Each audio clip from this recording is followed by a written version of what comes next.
हमारी लाडली बेटी। शाम को आते हुए राशन लेते आना। और हाँ, मुन्ना के स्कूल में फीस भरना है, उसके लिए पैसे देते जाना। बीवी की इस मांग पर जेब उल्टी करके दिखाने के सिवा बड़े के पास कोई दूसरा उत्तर नहीं था।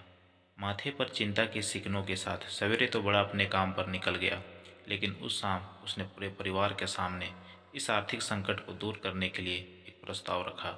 क्यों न हम उस प्लॉट को बेच दे जिसे बाबूजी ने लक्ष्मी को शादी में देने के लिए खरीदा था। बेटी को दी हुई चीज वापस नहीं मांगते, पाप लगता है। लक्ष्मी का जन्म होते ही घर खुशियों से भर गया था। तभी तुम्हारे बाप ने यह तय कर लिया था कि यह प्लॉट लक्ष्मी का है, जो उसे उसके शादी में दिया जाएगा। माँ ने अपना विरोध जताते हुए कहा, कौन सी बेटी? वह बेटी जो प्रेम विवाह कर घर की इज्जत को खाक में मिला गई और पिताजी की अंतिम यात्रा में भी ना शामिल हुई। बड़े ने टोंड मारते हुए कहा, मेरा मुंह मत खुलवा यहाँ। कौन नहीं जानता कि लक्ष्मी को उस दिन गली के नाके से लौटा दिया गया था और उसे अपने पिता से आखिरी बार मिलने का हक भी छीन लिया गया था। माँ ने बेटी का पक्ष लेते हुए कहा। माँ के इस वार से दोनों बेटे चुप हो गए। न बड़ा बेटा कुछ बोल पाया, न छोटे बेटे के मुंह से कोई शब्द फूटा। थोड़ी देर की शांति के बाद छोटा भाई बोला, प्लॉट बेच तो देंगे, पर क्या लक्ष्मी कागजात पर दस्तखत करेगी? मुझे नहीं लगता वो हमारा भला सोच भी सकती है। आखिर है तो औरत जात, पुरुषों की परिस्थितियां कैसे समझ आएगा पाएगी? काफ़ी वाद विवाद और सोच विचार के बाद सब इस बात पर सहमत हुए और पड़ोस के मोहल्ले की लक्ष्मी के दोस्त को बोलकर लक्ष्मी को घर आने का न्योता दिया गया। अगले दिन सुबह से गली के नाके पर खेल रहे बड़े भाई के लड़के की बुआ आ गई की आवाज़ सुन घर वाले चौंकन्ने हो गए। दोनों भाई मन में द्वेष और नफरत के साथ उसको कैसे घर में आने के लिए कहे, इसी दुविधा में थे। वो कहते हैं ना, ज़रूरत के वक्त गधे को भी बाप बनाना पड़ता है। उसी कहावत के हिसाब से दोनों भाई बहनें से बात करने के लिए तैयार हुए। दरवाजे पर जब बेटी और दामाद ने पूरे 7 साल बाद कदम रखा तो माँ की आंखें भर आई और दोनों को बड़े प्यार से घर के अंदर लेकर आई। बेटी और दामाद भी माँ का इतना स्नेह देखकर भाव विभोर हो गए। शाम को साथ में बैठे बेटी दोनों बेटों और दामाद के आगे हिचकिचाते हुए माँ ने ही प्लॉट का मुद्दा उठाया। लक्ष्मी को थोड़ा अंदेशा तो था कि कोई बड़ी बात होगी। लक्ष्मी उसी दिन से ये सोच रही थी कि ऐसी क्या बात हो सकती है कि जो खड़ूस भाई उसे बाप का मुंह भी देखने के खिलाफ थे, वह अचानक इतने कैसे पिघल गए। लेकिन अब उसको सारी बात समझ आ गई थी।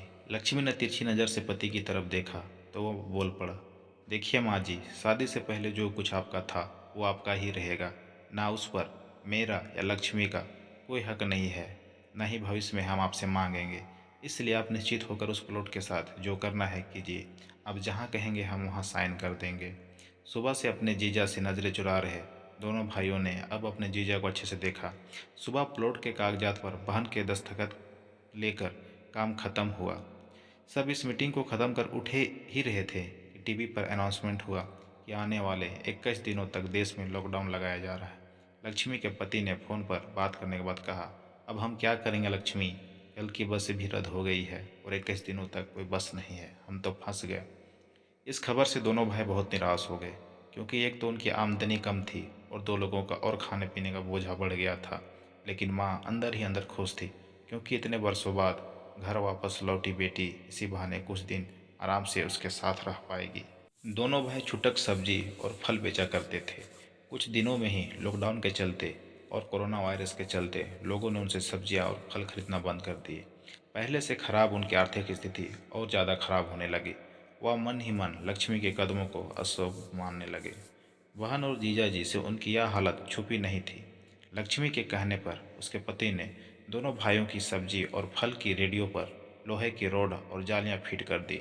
बाजार जाकर दोनों के लिए कैप, हाथों के दस्ताने और थोक के भाव से सब्जी और फल खरीद लाए।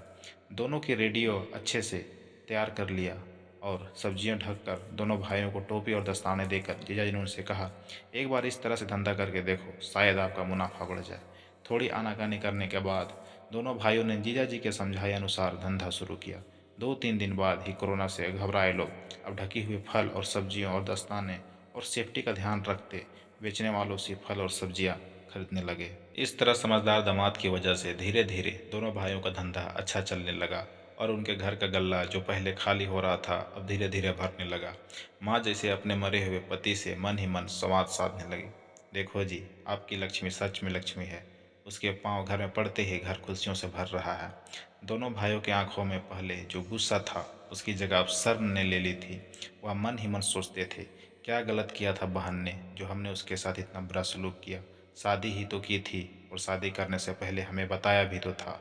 हम ही थे जो उसे स्वीकार नहीं कर पाए। दोनों भाइयों के मन में द्वेष और नफरत धीरे धीरे क्वारंटीन हो गए। 21 दिन बाद जब दीदी और जीजा जी प्लॉट के कागज पर साइन करने जाने लगे तब दोनों भाइयों ने उन्हें रोक लिया और उन्हें माफ़ी मांगते हुए पेपर्स उन्हें देते हुए बोले, शादी के वक्त हमने आपको कोई तोहफा तो दूर की बात है आपका हक भी नहीं दिया, लेकिन अब इस प्लॉट को स्वीकार कर हमें प्रायश्चित करने का मौका दीजिए। सभी की आंखों में खुशी के आंसू आ गए और माँ ऊपर देखकर बोली, देखा आपकी लाडली ने आज फिर हमारा घर खुशियों से भर दिया।